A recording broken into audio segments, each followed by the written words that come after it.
মানে? তোমার কি মনে হয় আমি যদি অন্য কাউকে বিয়ে করতে চাইতাম তাহলে এত রাতে বউ সেজে তোমার কাছে কি করছি আমি?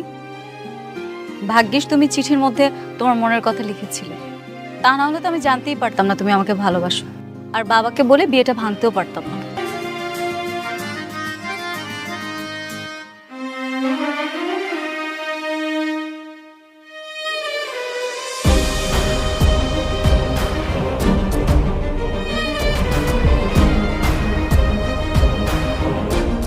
প্রিয় রুহি, আমি ছোটবেলা থেকে লাজুক টাইপের মানুষ।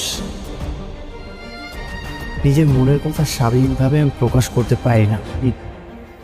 তোমাকে প্রথম যখন তোমার বাড়িতে দেখেছি তখনই তোমাকে আমার ভালো লেগেছে। যতক্ষণ তোমার সামনে ছিলাম ততক্ষণ আমি বারবার তোমার অগোচরে আমি তোমাকে দেখেছি। তোমার মতো একজন মানুষকে জীবনসঙ্গী হিসেবে পেলে আমি সুখী হব। I love you Ruhi.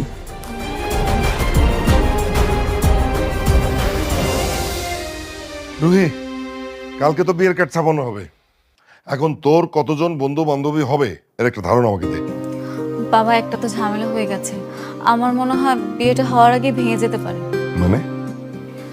মানে বাবা, আমি আশিককে পছন্দ করি, কিন্তু আমি মনে করতাম ও আমাকে পছন্দ করে না, সেই জন্যই বিয়েতে রাজি হয়েছি।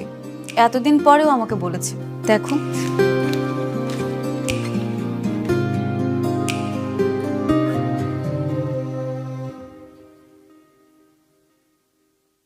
আহ,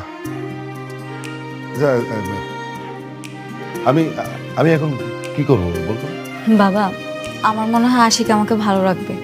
তুমি তো জানো আমি তোমার কথার উপরে কখনোই কথা বলি না। তুমি যে ডিসিশন নেবে সেটাই আমি হাসি মুখে মেনে নিব।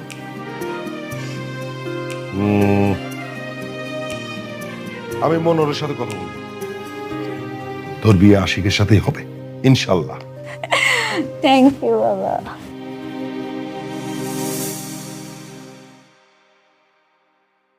তুমি যেমন প্রথমে তোমার মনের কথা আমাকে বলনি, বলতে গিয়েও বই চুরি করে নিয়ে গেছো, আমিও সেই জন্য বলিনি, তোমাকে কষ্ট দিয়েছি।